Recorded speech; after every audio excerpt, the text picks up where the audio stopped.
పంచాయతీ నుంచి పార్లమెంటు దాకా అన్ని ఒకేసారి జరగాలనే జమిలీ ఎన్నికల సంచలన స్వప్నం సాకారం చేసుకునేందుకు కేంద్రంలోని ఎన్డీఏ ప్రభుత్వం ఎత్తులు వేస్తుంది. దశాబ్దాలుగా నలుగుతున్న ఈ ఒకే దేశం ఒకే ఎన్నిక విధానం కోసం మాజీ రాష్ట్రపతి రామ్నాథ్ కోవింద్ కమిటీ ఇచ్చిన నివేదిక ఇప్పుడు పార్లమెంటరీ జేపీసీ ముందుకు చేరింది. అసలు 2029 నాటికి జమిలీ ఎన్నికలు సాధ్యమేనా? దీనివల్ల ఏ రాష్ట్రాల ప్రభుత్వాలు గడువు కుదించుకుపోనుంది? ఉత్కంఠ రేపుతున్న ఈ సరికొత్త పొలిటికల్ థ్రిల్లర్ అసలు కథా కమ్యూనిస్ట్ ఏమిటో తెలుసుకోవాలంటే లెట్స్ వాచ్.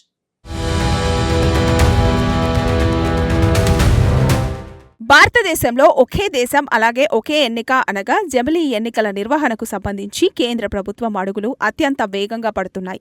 గతంలో 2014లో కేంద్రంలో అధికారంలోకి వచ్చిన బీజేపీ 2019 నాటికే ఈ ముచ్చట తీసుకురావాలని భావించినప్పటికీ ఆ సమయంలో అది సాధ్యపడలేదు. ఆ తర్వాత 2024 ఎన్నికల నాటికి అయినా జమిలీ ఎన్నికలు జరుగుతాయని అంతా భావించినా రాజకీయ అలాగే సాంకేతిక కారణాల వల్ల అది కూడా కుదరలేదు. అయితే 2024 ఎన్నికల కంటే ముందే మాజీ రాష్ట్రపతి రామ్నాథ్ కోవింద్ సారథ్యంలో జమిలీ ఎన్నికల మీద ఒక ఉన్నత స్థాయి కమిటీని కేంద్రం నియమించగలిగింది.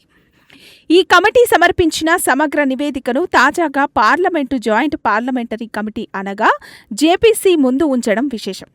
ఈ సిఫారసులు అన్ని వచ్చిన తర్వాత రాబోయే 2029 సార్వత్రిక ఎన్నికల నాటికి జమిలీ విధానంలోనే వెళ్లాలన్నదే కేంద్రంలోని ఎన్డీఏ ప్రభుత్వ ప్రధాన లక్ష్యంగా ఉంది.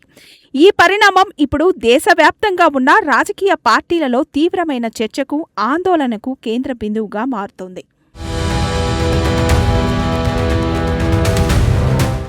మన దేశంలో మొట్టమొదటిసారిగా 1952లో సార్వత్రిక ఎన్నికలు జరిగినప్పుడు కేంద్రంతో పాటు అసెంబ్లీ ఎన్నికలు అన్నీ జమిలీగానే అత్యంత ప్రశాంతంగా సాగిపోయాయి. అదే తీరును అనుసరిస్తూ 1957 అలాగే 1962 సంవత్సరాలలో కూడా దేశవ్యాప్తంగా జమిలీ ఎన్నికలే విజయవంతంగా నిర్వహించబడ్డాయి. అయితే 1967వ సంవత్సరానికి వచ్చేసరికి ఈ పద్ధతి ఒక్కసారిగా గాడి తప్పిపోయి విడివిడి ఎన్నికల సంస్కృతి పైకి వచ్చింది. అప్పటి నుంచి దేశంలో ప్రాంతీయ పార్టీల ప్రభావం పెరగడం అలాగే కొత్త పార్టీల ఏర్పాటుతో కాంగ్రెస్ ఏకపక్ష రాజకీయాలకు పెద్ద ఎత్తున గండిపడింది. ఆ మీదట నుంచి ఇప్పటి వరకు చూస్తే దేశంలో జమిలీ ఎన్నికలు ఎక్కడా జరగలేదు గాని ఎప్పుడూ విడివిడిగానే జరుగుతూ వస్తున్నాయి. సుమారు 6 దశాబ్దాలుగా ఇదే రకమైన ధోరణితో దేశం మొత్తం ఎన్నికల సుడిగుండంలో కొట్టుమిట్టాడుతుంది. దీనివల్ల ప్రతిసారి ఎక్కడో ఒకచోట ఎన్నికలు జరుగుతూనే ఉండడం వలన దేశంలో అభివృద్ధి పనులు తీవ్రంగా కుంటుపడుతున్నాయి.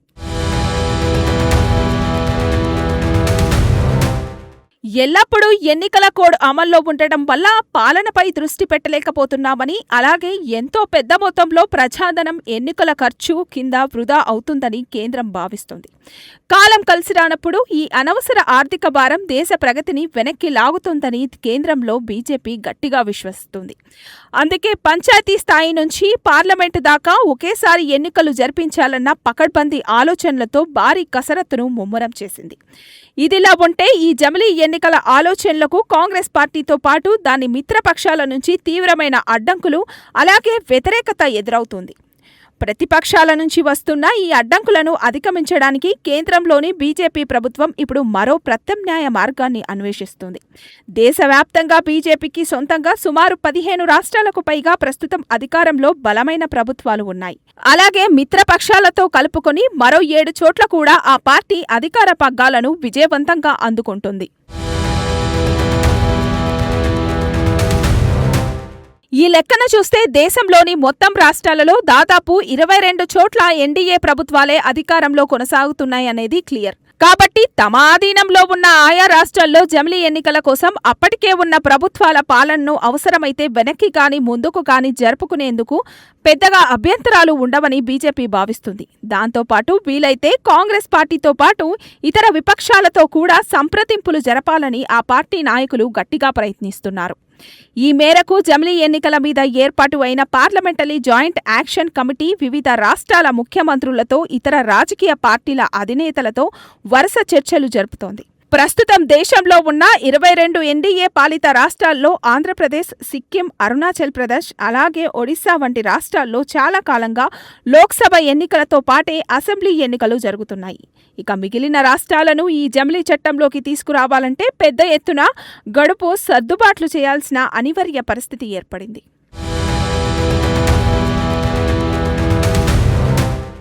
ఒకవేళ జమిలీ ఎన్నికలను రాబోయే 2029 లోక్సభ ఎన్నికల్లోనే అమలు చేయాలనుకుంటే గనక గోవా, గుజరాత్, మణిపూర్, ఉత్తరప్రదేశ్ అలాగే ఉత్తరాఖండ్ రాష్ట్రాల అసెంబ్లీ పదవి కాలం గట్టిగా 2 ఏళ్లకే ముగుస్తుంది.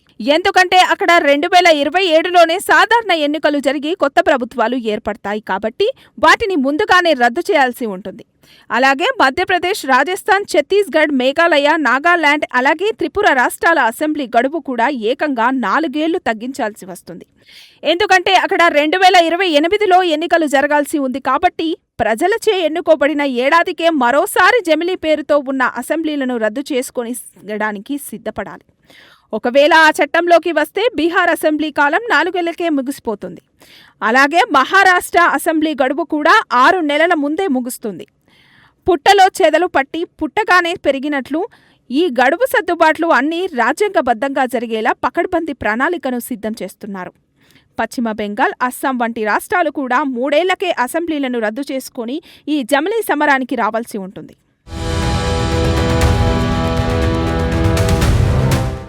ఇదిలా ఉంటే 2029 నాటికి జమిలీ ఎన్నికల నిర్వహణ పూర్తిగా సాధ్యమే అంటూ జమిలీ ఎన్నికల మీద నియమించిన joint parliamentary committee chairman PP Chaudhary కీలకమైన సంకేతాలు ఇస్తున్నారు.